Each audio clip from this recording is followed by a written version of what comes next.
So some of the new arrivals. Okay, speaking of blue. Blue, the 1963 Chevrolet Corvette Convertible, silver blue metallic over dark blue. Beautiful. 53,180 actual miles.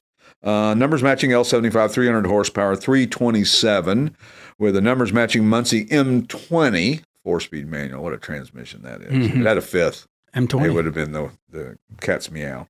336 posi axle, tons of new parts, and it comes with the hardtop. How cool is that? Yes. 63s, people don't realize that there was split windows, and then there was actually really convertibles. That's right. So a lot of people don't realize that. And those people are dead to me. No. Same front end, basically. Same front end, just different rear. That's right. Different haunches. How about the 2006, speaking of Porsche Boxsters, Greg Stanley was telling us his wife has a great low mileage. Yeah, low mileage Boxster S. This is a 2000 Boxster Convertible, black over black, 79,000 actual miles. This is a future collectible. Absolutely. Without question. And that little 2.7 liter Boxster 6, you go, whatever. That's no. This is a blast to drive. Yeah. They are really fun to drive. And a 5-speed manual transmission, so checks all the right boxes. Great car. How about the 1976 Oldsmobile Cutlass Salon? We're just talking about this, too. Yep. Hardtop. Cream gold over tan, 26,000 actual miles. Unbelievable. Mechanically sorted. Numbers matching 350. Right. Nobody Probably doesn't really matter as much on this car. 26,000 miles, though. That's crazy. Numbers matching Turbo Hydromatic 350. Gentleman's muscle car. Yeah. How about next on the list is the 1957 Chevrolet 150 two-door station wagon. This is Larkspur Blue and India Ivory over dark gray and light gray. 350 cubic inch V8, the Holly Sniper EFI. I think that's the way to go, that Holly Sniper. I think I'm going to put that on my Hurst Old. Are you? Okay. That'd be don't you think that'd be smart? I'll tell you where to take it. You tell me where to go. You tell me where to take it, who will do that for me, right? Yep. Well, we could do it here, but we don't. I like these non-nomad wagons. I do too. I have a thing for handymans and stuff. That's why I picked this one. I mean, the Nomad's cool, and it's it's the one that everybody looks at when you say a wagon, a Nomad, Bel Air.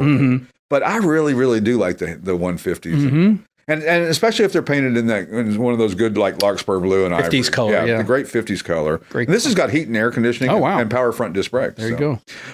Next on the list is 1956 Ford Customline Victoria, two-door hardtop. Mandarin orange and colonial white over orange and white. It's a good-looking car. Like your shirt. Yeah, like my shirt.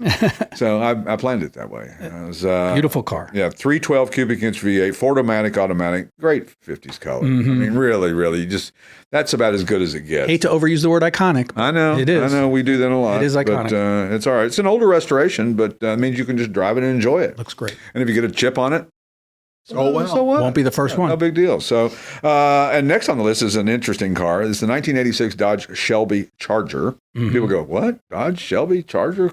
Shelby? What? 86? 86. Black and silver over dark gray and light gray. 37,421 actual miles.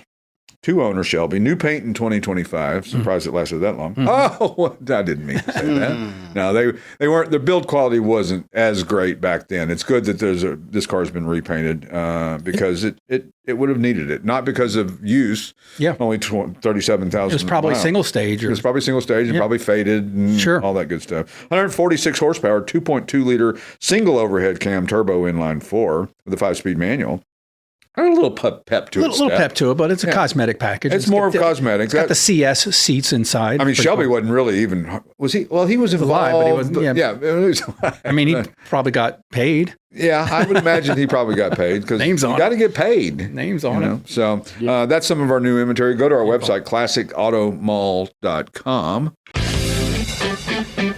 The Classic Auto Mall Show with their host, Stuart Howden.